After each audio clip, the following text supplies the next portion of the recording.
नमस्कार मंडळी. रत्नागिरीचा हा हापूस आंबा 15 आहेत आणि हा आंबा खायला किती गोड लागतो हे आपल्या सर्वांनाच माहीत आहे. आणि आज मी तुम्हाला पारंपरिक पद्धतीने आमरस करून दाखवणार आहे. अगदी जुनी पद्धत. त्यावेळी कुठे लाईट होत्या, मिक्सर होते. त्यावेळी लोक अशा प्रकारे आमरस बनवायचे. आणि आजही काही ठिकाणी 1 ते 2 तास लाईट जाते. त्यामुळे लाईटचा प्रॉब्लेम किंवा अचानक मिक्सर बिघडलेला असेल. चला मिक्सर जरी ठीक असेल, लाईटच नसेल तर काय करायचे? मिक्सरमध्ये घालायच्या अगोदर सुद्धा आपल्याला त्याचे सुरणी पातळ साल काढून, आंब्याच्या फोडी करून मिक्सर जारमध्ये घालून आपण आमरस बनवतो.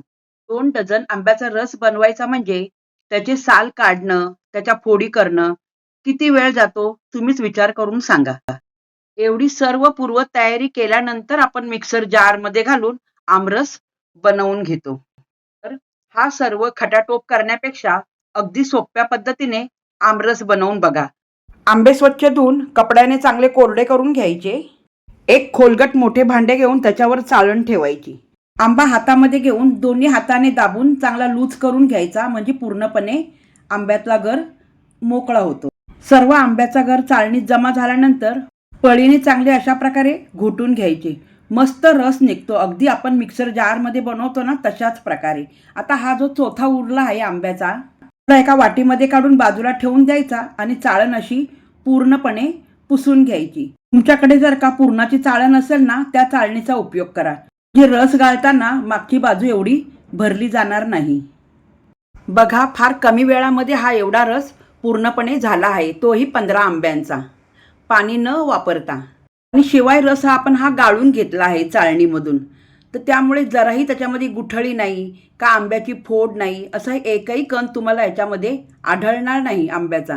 वर्षभर जर का हा आमरस टिकवायचा असेल ना, तर गरम करायचा मंद आचेवरती. शितोडे वरती उडायला लागले म्हणजे उकळी यायला लागली की गॅस बंद करून टाकायचा. नंतर थंड करून डब्यात भरून घ्यायचा. आता काय करायचे, आंब्याच्या सालीला आणि कोईला थोडा का होईना गर शिल्लक असतो, तर त्याला आहे ना थोडं पाणी घालून, थोडे थोडे पाणी घालून त्याच्यामध्ये धुवून घ्यायचं आहे. जास्त पाण्याचा वापर नाही करायचा. सुरुवातीला कोई घेऊन चांगला चोळून घ्यायच्या आणि बाजूला ठेवून द्यायच्या. त्याच्यानंतर सालीचा उपयोग करायचा. अशा प्रकारे बघा, हा एवढा रस कसा घट्ट निघाला. कोई काढून घेतल्यानंतर पुन्हा एकदा याच्यामध्ये मी थोडेसे पाणी घालून घेते. साली सुद्धा चांगल्या हाताने चोळून घ्यायच्या, म्हणजे चांगला रस निघतो. तुम्हाला मी साल दाखवते बघा, त्याच्यातला पूर्णपणे रस निघाला आहे. एकदम साल कोरडी झाली. सर्व साली हाताने चांगल्या पिळून घेतल्यानंतर पाणी घातलेला आमरस आता एकत्र करून घ्यायचा. एका भांड्यामध्ये जमा करून घेऊया.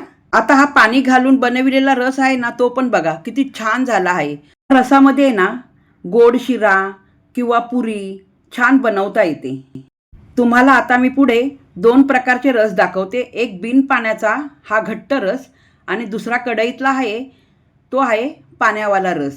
हा बनविलेला रस भांड्यात न ठेवता एखाद्या प्लास्टिकच्या पिशवीत किंवा एखाद्या प्लास्टिकच्या डब्यामध्ये भरून ठेवायचा. आता हा डबा बघा, मी याच्यामध्ये हा रस काढून घेतला. आता याच्यावरती चांगले घट्ट झाकण बसवून घ्यायचे आणि शिल्लक राहिलेला रस सुद्धा मी आता दुसऱ्या डब्यामध्ये काढून घेते. महत्त्वाचे म्हणजे डब्यामध्ये रस काळा होत नाही. आता याला सुद्धा झाकण लावून बाजूला ठेवून देऊया. हे झाले 2 डबे. आता हा झाला बिन पाण्याचा रस. एकाच कलरच्या डब्यामध्ये मी घालून घेतले आणि हा पाण्यावाला रस आहे ना, तो वेगळ्या डब्यामध्ये, कारण आपल्याला ओळखता सुद्धा डबे आले पाहिजे, तर म्हणून मी हा डबा घेतला आहे.